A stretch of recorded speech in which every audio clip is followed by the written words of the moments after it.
नमस्कार, आप देख रहे हैं टीवी 9 राजस्थान। मैं हूं अम्बेश श्रीवास्तव। ये 8 PM शो। देखिए, जैसे आप वॉल में देख रहे हैं कि डोडासरा की बात मानेंगे पीएम मोदी, राजस्थान में बदलेगी क्या पर्ची।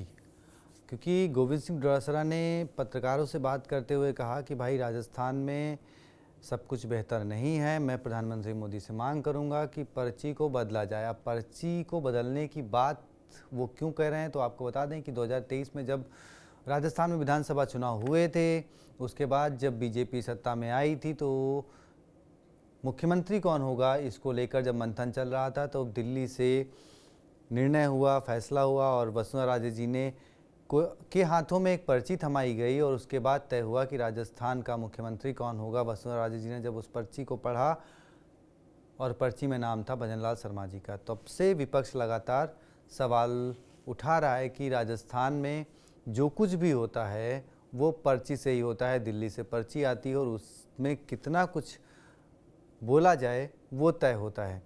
अब डोडासरा जी ने क्या कुछ कहा, पहले वो आप बयान सुनिए और उसके बाद अपने सहयोगी सुमित के साथ बात करेंगे। क्या राजस्थान में बदलाव की संभावना है, ऐसा विपक्ष जो आरोप लगा रहा है, और क्यों जो मौजूदा सरकार के मंत्री हों चाहे मुख्यमंत्री, उनके दिल्ली दौरे से क्या कुछ फ़ायदा क्या कुछ नुकसान राजस्थान को हो रहा है। पहले सुनिए डोडासरा का ये बयान। है और न इस मुख्यमंत्री के रहते हुए राजस्थान सुरक्षित है, प्रदेश की जनता सुरक्षित नहीं है। ये पर्ची सरकार, इसकी भाषण की पर्ची लीक हो रही है, खुद के जाने से पहले लीक हो रही है।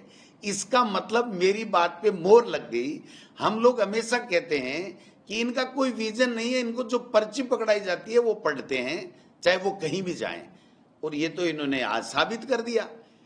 रवानगी से पहले जहां प्रोग्राम करना था उनको, उससे पहले ये क्या बोलेंगे और क्या प्रेस नोट छपेगा, वो प्रेस नोट ही बाहर आ गया।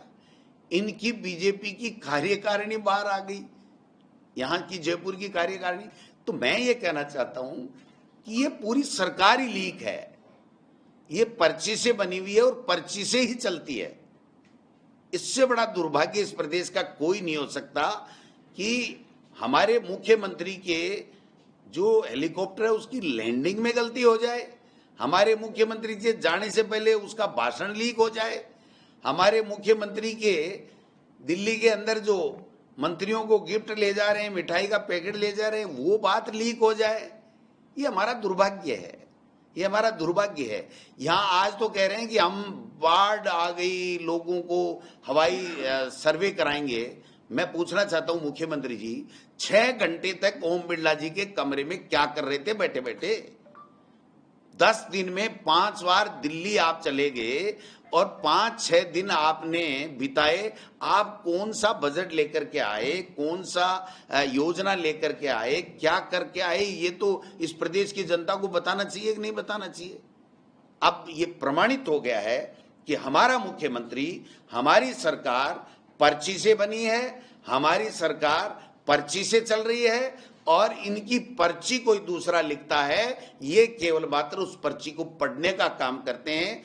इनका खुद का कोई विजन नहीं है, इसलिए प्रदेश गर्त में जा रहा है। या तो मुख्यमंत्री जी जल्द से जल्द प्रधानमंत्री जी से आग्रह करूंगा कि जल्द से जल्द इस पर्ची को बदलें, वरना इनको आप गुजरात में जो ट्रेनिंग दी ना कि हिंदू मुस्लिम फैलाओ, ऐसे फैलाओ, झूठे भाषण दो, मंदिरों में जाओ, हिंदू मुस्लिम करो, उसके बजाय इनको ये कहना चाहिए था कि अपने विवेक का इस्तेमाल करते हुए प्रदेश कैसे आगे जाए, इसके लिए योजना और बजट जारी करें।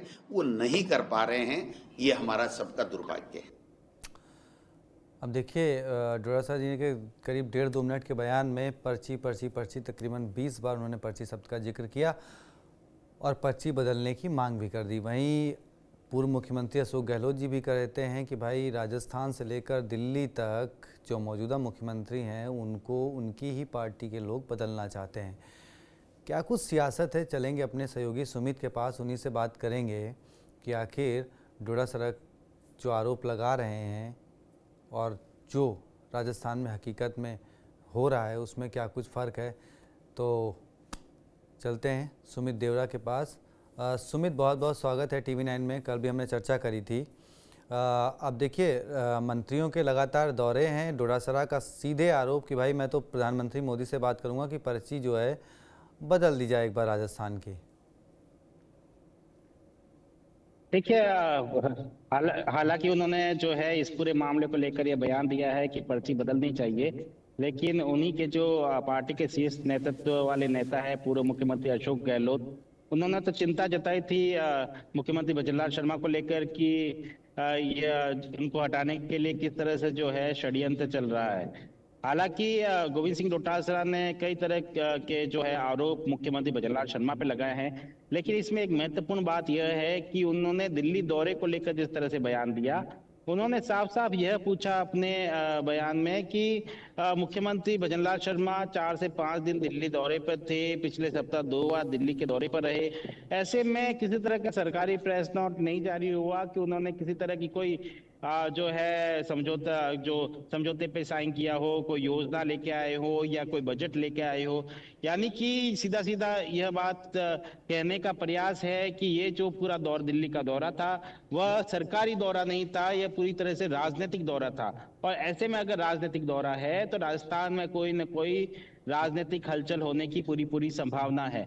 जिस तरह से उन्होंने कई आरोप लगाए प्रेस नोट को लेकर, प्रशासनिक गोपनीयता को लेकर, किस तरह से जो है सरकार के भाषण से पहले ही जो है भाषण लीक हो जाते हैं, पता चल जाता है। कहने का मतलब है कि जो भी है वो पढ़ा लिखा एक जो है तयशुदा चीजें जो है वो मुख्यमंत्री भजनलाल शर्मा द्वारा बोली जाती है, और जो प्रशासन में जो जो चीजें तय की जाती है वह पहले से आला कमान से तय होकर आती है, इसके बाद में प्रदेश की सरकार द्वारा उसे जारी किया जाता है। यही कारण है कि जो ऐसे ऑर्डर जो है आते हैं, जो गोपनीयता है वह दिल्ली से ही लीक हो जाती है, और कहीं ना कहीं जो है प्रशासनिक तौर पर जारी होने से पहले ही जो है जो ये गोपनीयता जो मैसेज है वो बाहर आ जाते हैं, कई आदेश बाहर आ जाते हैं। तो कहीं न कहीं मुख्यमंत्री भजनलाल शर्मा के नेतृत्व पर जो है सीधा सीधा सवाल गोविंद सिंह डोटासरा उठा रहे हैं, और उनको हालांकि उन्होंने पर्ची बदलने की जो बात कही है, लेकिन पिछले उनके बयान जो सुने जाए उससे जो है कहीं ना कहीं ये पता चलता है कि वे इतने चिंतित नहीं है कि ये पर्ची की बात जो ये कर रहे हैं वो वे वास्तव में वो बदलना चाहते हैं। बिल्कुल बिल्कुल सही बात। उन्होंने जैसे कहा कि भाई मंत्रियों से ज़्यादा हमारे काम होते हैं। पूर्व मुख्यमंत्री जी ने कहा कि भाई भजनलाल जी हमारे लिए सुटेबल हैं।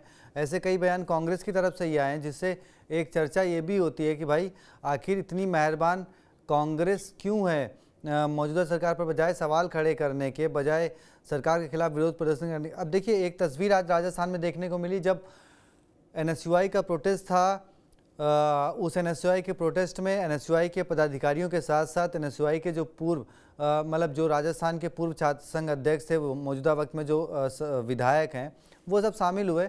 लेकिन उसमें कांग्रेस का कोई बड़ा चेहरा, कहें प्रदेश कांग्रेस कमेटी की तरफ से कोई बड़ा चेहरा शामिल नहीं हुआ। हाँ, सचिन पायलट जरूर शामिल हुए, लेकिन सचिन पायलट की पहचान NSUI और युवा नेताओं के साथ जोड़कर देखी जाए तो गलत नहीं होगा। लेकिन उसके अलावा डोडासरा हो या पूर्व मुख्यमंत्री हो या और कोई बड़ा चेहरा उसमें शामिल नहीं हुआ। यहाँ तक की खबर आई कि भाई जो झाकड़ साहब हैं, उन्होंने ट्वीट भी, पोस्ट भी किया था कि शायद डोडासरा जी शामिल होंगे, लेकिन वो नहीं शामिल हुए। बाद में उनको पोस्ट डिलीट करना पड़ा। तो जो आरोप डोडासरा जी बीजेपी पर लगा रहे हैं, मुझे लगता है कि कहीं ना कहीं कांग्रेस खुद अपने अंतर्कलह से जूझ रही है, और शायद डोडासरा को उनकी पर्ची बदलने से ज़्यादा अपनी कांग्रेस को कैसे मजबूती दी जाए उस पर ध्यान रखना चाहिए। क्योंकि देखिए 2018 से 2023 तक किस तरीके से कांग्रेस की सरकार में कलह था, किस तरीके से दिल्ली से एक बार फरमान जारी हुआ तो गहलोत जी मुख्यमंत्री बने, दूसरी बार फरमान जारी हुआ कि भाई सचिन पायलट जी शायद मुख्यमंत्री बने, उसके लिए चर्चा शुरू हुई, लेकिन वहाँ पे सब कुछ नहीं हुआ। तो ठीक है भाई, कम से कम उनकी पर्ची से अगर कोई मुख्यमंत्री बना तो उस तरीके का विरोध सामने नहीं आया जैसा कि कांग्रेस में देखा गया था जब 2018 में अशोक गहलोत मुख्यमंत्री बने थे, और उसके बाद किस तरीके से अदावती तेवर कांग्रेस में नेताओं के देखने को मिले थे। तो डोटासरा जी को मुझे लगता है कि कांग्रेस से ज़्यादा बीजेपी से ज़्यादा कांग्रेस पे थोड़ा सा फोकस करने की ज़्यादा ज़रूरत नहीं लगती। देखिए, दो चीजें हैं। सबसे पहले जो आपने कहा कि उनके बयान जो है बार बार परिवर्तित हुए हैं। जैसे जिस तरह से इसकी शुरुआत पूर्व मुख्यमंत्री अशोक गहलोत ने की थी, जब उन्होंने मुख्यमंत्री भजनलाल शर्मा के मुख्यमंत्री पद के लिए चिंता जताई और उन्होंने कहा कि किस तरह से उन्हीं की पार्टी के लोग षड्यंत्र रच रहे हैं। इसके बाद में कई लोगों के ऊपर उन्होंने अपने भाषण में जो है आरोप भी लगा दिए। देखिए, तीन मुख्य नेता कांग्रेस के, पूर्व मुख्यमंत्री अशोक गहलोत, गोविंद सिंह डोटासरा और टीकाराम जूली, तीनों के बयान लगातार देखने को मिले हैं पिछले महीने ही हमें कि किस तरह से मुख्यमंत्री को लेकर हटाने के षड्यंत्र भाजपा के अंदर ही चल रहा है। कहीं न कहीं उनके बयानों से सीधा सीधा प्रतीत होता था कि वे मुख्यमंत्री पद के लिए चिंता जता रहे हैं, या यूं कहें कि वे कहीं न कहीं आश्वस्त होना चाहते हैं। जिस तरह से मुख्यमंत्री भजनलाल शर्मा के नेतृत्व को लेकर वे सवाल उठा रहे हैं, कहीं न कहीं कांग्रेस या ये जो दिग्गज नेता है वे इस बात को लेकर निश्चिंत हो रहे हैं कि ऐसा ही नेतृत्व, इस तरह का विरोध अगर भाजपा में चलता रहा तो हमारे लिए चुनाव लड़ने में और इस चीज को चुनाव में भुनाने में जो है आसानी होगी। इसलिए मुख्यमंत्री भजनलाल शर्मा को लेकर इस तरह के भी बयान दिए गए। लेकिन कल उन्होंने जो जिस तरह से बयान दिया गोविंद सिंह डोटासरा ने कि पर्ची बदलनी चाहिए, मुख्यमंत्री को चेंज करना चाहिए, क्योंकि मुख्यमंत्री भजनलाल शर्मा दो बार पिछले सप्ताह जो है दिल्ली के दौरे पर रहे हैं और पूर्व मुख्यमंत्री वसुंधरा राजे भी जो है दिल्ली के दौरे पर रही है। ऐसे में लगातार चर्चा रही कि किस तरह से जो है राजनीतिक परिवर्तन जो है प्रदेश में देखा जा सकता है, इसकी संभावनाएं लग रही है। और पूर्व मुख्यमंत्री वसुंधरा राजे के गुट के कुछ लोगों, उनके समर्थन के कुछ लोगों को जो है राजनीतिक नियुक्ता देके कहीं ना कहीं बैलेंस बनाने की बात भी सामने आ रही है। कहीं ना कहीं यह कांग्रेस के लिए चिंता की बात हो सकती है, क्योंकि अगर नेतृत्व संभलता है और कहीं ना कहीं अंदर की गुटबाजी जो है बीजेपी में कम होती है तो कांग्रेस के लिए आगे के समय के लिए चुनौती हो सकती है, क्योंकि निकाय के चुनाव की बात जो है इस वर्ष के अंत में ही की जा रही है या अगले साल की शुरुआत में ही की जा रही है। दूसरा सवाल, जिस तरह से आपने कहा कि क्या गोविंद सिंह डोटासरा को अपने ही अंदर खाने की गुटबाजी को कम करने की आवश्यकता है, बिल्कुल।